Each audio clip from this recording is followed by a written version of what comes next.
Vamos entender direito o que é esse PL, o PL 2159 de 2021.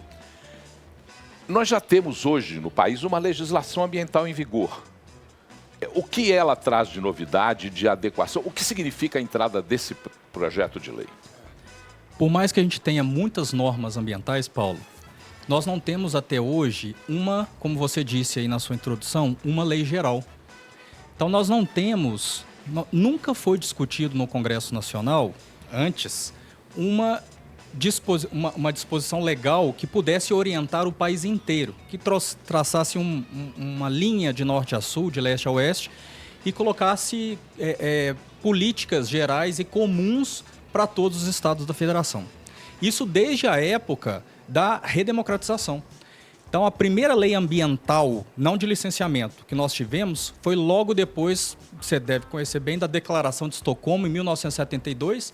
Antes da Constituição, em 1981, o Brasil editou a sua lei da Política Nacional de Meio Ambiente e colocou lá na lei o licenciamento como um instrumento dessa lei, mas nunca trouxe uma regulamentação específica.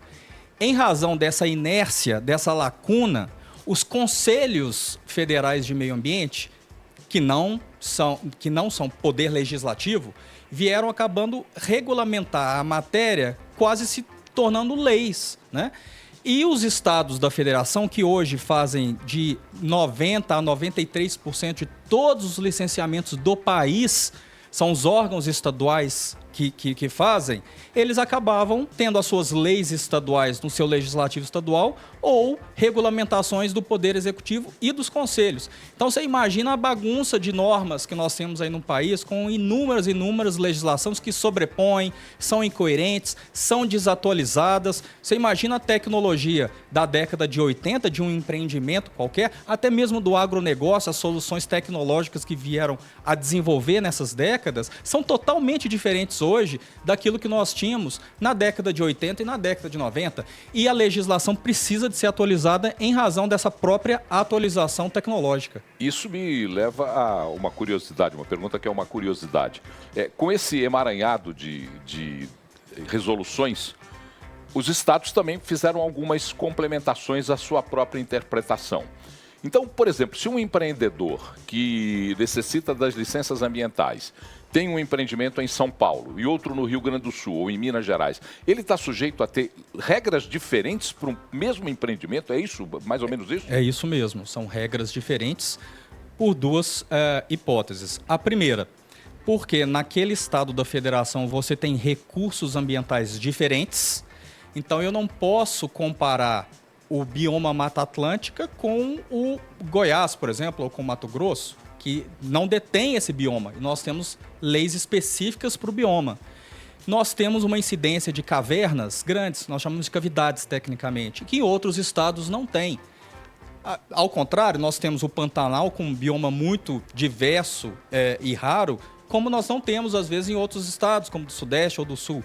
Então, essa diferença de regras depende objetivamente do lugar que você está pretendendo empreender. E a segunda consideração é que, dada essa inércia federal, o procedimento, é bom a gente lembrar, licenciamento é a roupa, é o procedimento, é o externo, é a etapa burocrática. Agora, o interno, o que está dentro, o que vale mesmo, são as regras materiais, como, por exemplo, de Mata Atlântica, de cavidade, de fauna, de flora. Isso tudo nós tínhamos. Agora, a regra de procedimento nós não tínhamos. Então, cada estado fazia suas próprias regras de licenciamento. Então, um advogado para conhecer todas as regras é impossível, porque tinha que conhecer todas as regras do Pará, todas as regras do Piauí, todas as regras de Minas, do Rio Grande do Sul e por aí vai.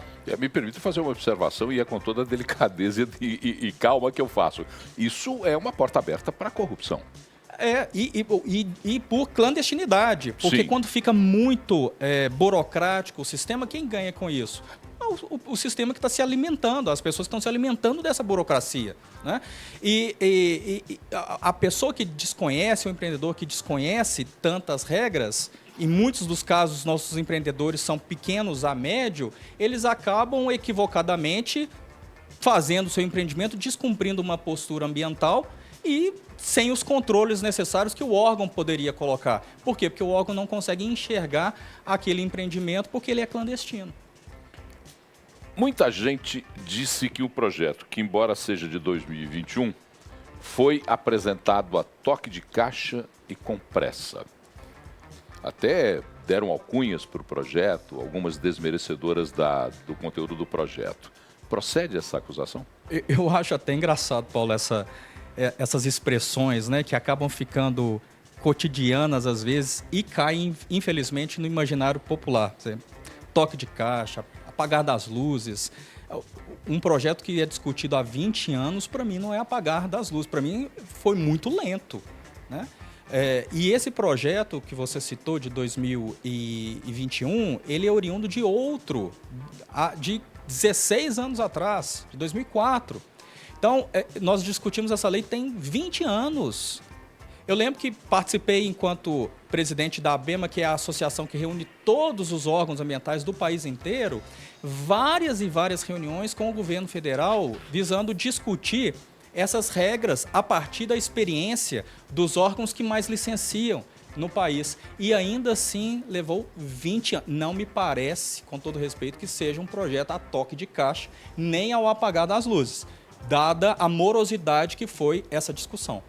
E essa morosidade é atribuída ao quê? Porque, por exemplo, eu tenho acompanhado desde o início, até comentamos há pouco aquela cena na Câmara dos Deputados, que gerou meme, gerou até espanto de quem estava assistindo, né?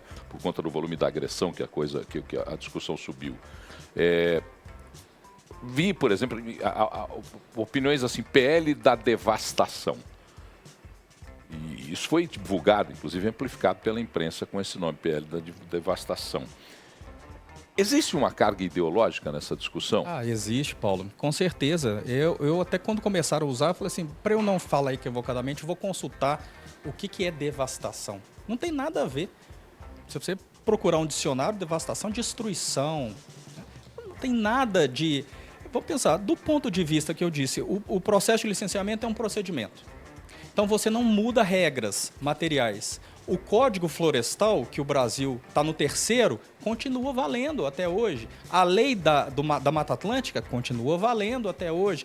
As leis que protegem fauna estão aí valendo até hoje. Então, que devastação é essa, né? Pelo contrário, eu acho que as pessoas deixam e compram essas narrativas e, às vezes, não atacam os pontos positivos da lei. É importante dizer que, para quem é criminoso, clandestino, a pena do crime quadruplica. Se você exerce uma atividade sem licenciamento ambiental, o crime quadruplica a pena. É bom repetir que as pessoas não veem vantagens no tema. A audiência pública, que era um processo só presencial no licenciamento, vai se tornar remota, atingindo um número indistinto de pessoas para tratar. Se você tem dúvidas técnicas do processo, você pode instaurar um comitê de especialistas para poder falar sobre determinados assuntos que academicamente são assuntos efervescentes. Então, assim, tem muita coisa boa no processo e se você ler com muita atenção, não tem uma linha em relação a desmatamento ambiental, a poluição de recursos hídricos, a poluição do nosso solo, a poluição do ar. Não, o processo não trata disso. Ele trata de fases, de prazos, de quando se manifestar, quanto tempo o órgão tem, quem quer se manifestar em quanto tempo, de que modo pode se dar as audiências públicas. É disso que se trata o processo. E por que a gente tem tanta dificuldade em comunicação de um projeto que tem uma forma que me parece muito mais estabelecer um regramento que é confortável a todos, para o entendimento de todo mundo, do que um projeto de lei que quer contestar algo que está existindo? Onde é que falha esse processo de comunicação, na sua opinião, Germano? Eu acho que falha da própria essência de se entender que nós precisamos descentralizar mais as decisões, né? O governo federal, nessa matéria, como outras tantas, como você sabe bem, é um ente da federação muito centralizador das matérias, né? E a temática ambiental é uma questão apartidária. Veja quantos anos nós estamos discutindo isso aí. Não é uma questão de oposição do governo federal hoje, porque o governo que hoje é a situação também já foi oposição. Muitas regras foram construídas nos governos anteriores, neste governo, quando governou a primeira vez. Então, não se trata de questão partidária aí. Mas o sistema de meio ambiente, ele tem uma peculiaridade, Paulo. A competência para proteger o meio ambiente ela é comum para os municípios, para o Estado e para a União Federal. E essa ausência normativa trazia complexidade, porque o município queria fazer alguma coisa que não era atribuição dele, ou fazia junto com o Estado, e aí o empreendedor ficava dentro de um cenário de não saber a quem obedecer. Muito bem. Quando o Congresso Nacional, em 2011, decidiu essa matéria, estabeleceu de quem é a competência, as coisas começaram a ficar mais claras. Mas não perdemos em nenhum momento essa ideia da União de que ela, executiva, é que tem que dar as regras para o país inteiro. Isso não é o papel do executivo das regras, o papel é do legislativo. E os estados, que são aqueles que mais fazem, são aqueles que menos tinham atribuição legislativa. Então eu acho que tem uma fala assim, de essência, do entendimento de que essa lei poderia trazer uma guerra ambiental entre os estados, todo mundo já deve ter ouvido isso, o que também é uma narrativa que não para em pé, porque o estado de Goiás, como eu disse anteriormente, dei de exemplo, ele vai cumprir aquilo que ele tem de recursos naturais no seu território. Minas Gerais vai ter a sua complexidade de acordo com a presença ou ausência dos recursos naturais aqui. Então, essa centralidade do governo federal para essa matéria, uma vez perdida, acabou trazendo uma certa um constrangimento em especial do Ministério do Meio Ambiente, das suas entidades vinculadas, de dar lugar para outras pessoas que sabem tanto quanto eles. E às vezes sabem até mais, porque eles licenciam a grande maioria dos empreendimentos do país. Assim, por que o que vale mais é a regra do IBAMA, não pode ser uma regra do Instituto Estadual de Floresta em Minas? Por que o servidor federal vale mais do que o servidor estadual? Tá? Esse orgulho exacerbado de uma função, infelizmente, prejudicou muito a discussão desse projeto de lei. E eu acho que faltou também uma comunicação assertiva de grande parte da nossa mídia nacional para colocar realmente o que é fato e o que é fake. Como é que se avalia hoje o desenvolvimento sustentável ao meio ambiente em Minas Gerais? E se esse projeto de lei alteraria alguma coisa ou contribuiria alguma coisa para reforçar ou melhorar ou desenvolver o sistema em Minas? O sistema de Minas Gerais vai ganhar, como todos os demais estados, porque ele vai ter mais substrato jurídico em discutir as matérias quando o Ministério Público, por exemplo, ou alguma organização não governamental, leva a discussão dos assuntos para o Poder Judiciário. A ausência de lei prejudicava, porque vinham discussões sobre será que o Estado poderia regulamentar até aonde foi?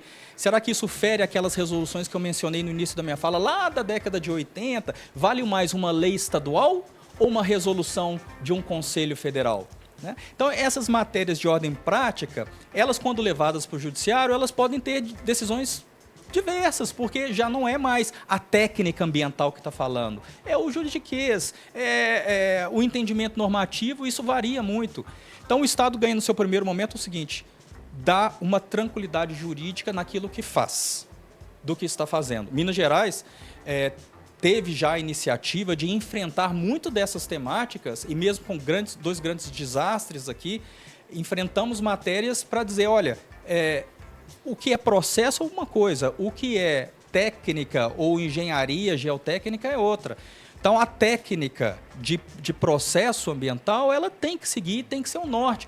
Paulo, se o Estado conhece o território, tem todas as informações do território, por que ele precisa de solicitar daquele outro empreendedor que está chegando novos estudos tão complexos quanto aqueles que ele já tem assim, a cabo dentro do órgão ambiental? Meramente por burocracia.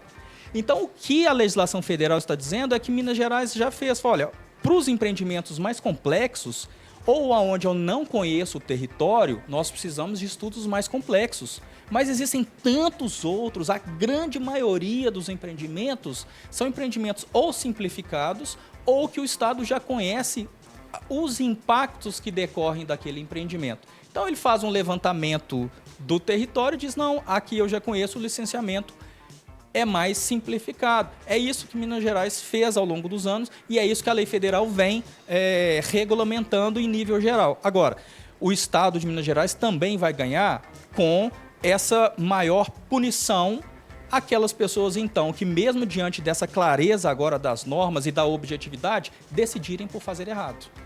Para essas pessoas que mesmo diante da clareza das normas e decidir fazer errado, a pena é bem maior. E isso a lei federal trouxe. E trouxe mais. Trouxe a possibilidade de estender essas discussões relativamente a empreendimentos através da modernidade da internet, através de audiências remotas, da oitiva de especialistas. E isso Minas Gerais ganha também. É interessante porque o que você coloca é como as atividades de licenciamento ambiental deveriam ser parceiras dos processos de desenvolvimento econômico até para torná-los mais seguros. E se você dificulta inclusive o cumprimento de leis e regras que podem garantir a segurança do empreendimento. Exato, Paulo. E eu vejo uma outra discussão interessante. Falo, nossa, mas o presidente vai sancionar esse projeto mesmo diante da COP? Tudo bem, a COP é uma convenção quadro das Nações Unidas para discutir mudanças climáticas. Se nós estivéssemos discutindo um código florestal que poderia abrir margem ao desmatamento, faz todo sentido para mudanças climáticas, mas aí é mais um ponto da narrativa equivocada. Nós estamos tratando de processos e processos burocráticos de licenciamento com etapas, ou se você está assumindo que a partir do momento dessas novas normas de licenciamento, você vai liberar qualquer coisa, porque não é isso que a norma possibilita. Até mesmo a licença que foi criada pela lei federal, que chama licença de adesão ou compromisso, o próprio nome diz, adesão ou compromisso, parte do pressuposto que os órgãos ambientais conhecem o território e não possibilita supressão de vegetação. Ninguém fala isso, Paulo. Quer dizer, para você aderir ao PL do desmatamento, o PL da devastação, como? Se eu nem posso desmatar para fazer jus a essa licença que está todo mundo dizendo que é laissez-faire, laissez-passer, que tudo pode, é uma falácia. Visto tudo isso, conversado sobre tudo isso, amanhã é um dia que na mesa do presidente vai estar lá para ele sancionar ou vetar. O que se espera do dia de amanhã?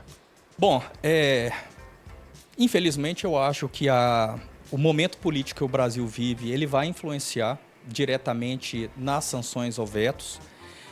Quando você tem a experiência de passar por um governo, seja ele federal, estadual ou do município, você aprende que há muitos governos dentro do governo, né? Da mesma forma que eu sei que existem dispositivos que o Ministério e a ministra Marina não concordam, existem outros tantos ministros, como o ministro Fávaro, o ministro Alexandre Silveira e o ministro Geraldo Alckmin, que concordam. Quer dizer, vai ser submetido à apreciação do presidente também essa divergência interna de governo sobre determinados assuntos. Nós estamos diante de obras paralisadas há décadas, Paulo. Tem algumas rodovias em Minas Gerais que não têm licença porque não conseguem licenciar e não tem desmatamento nenhum. Nós estamos falando na faixa de servidão das rodovias. Quantas pessoas estão correndo risco nessas estradas porque às vezes falta um licenciamento que poderia trazer melhorias para as condições da estrada. E isso, para tudo que a gente pensar de obra pública, depende de uma licença ambiental. E nós não estamos falando, novamente, de descumprir regras. Você dá a carteira de um motorista para uma pessoa, mas ela tem que cumprir a velocidade que é 60 km por hora. Você não está autorizando ela a correr na estrada. Você está legalizando a atividade dela, conhecendo a atividade dela. Então, acredito que vai haver algumas sanções. Há também quem fale de que alguns vetos. Há quem diga que para preencher as lacunas do veto, vai se editar uma medida provisória, que também é uma medida unilateral do Poder Executivo, ainda que legítima. Isso pode trazer um travamento de pauta no Congresso Nacional. Além disso, se o governo vetar alguns dispositivos, o Congresso Nacional pode derrubar o veto. Enfim, quem quiser ver amanhã, vai ser uma boa acompanhar o Diário Oficial e o noticiário, porque cenas dos próximos capítulos, Paulo.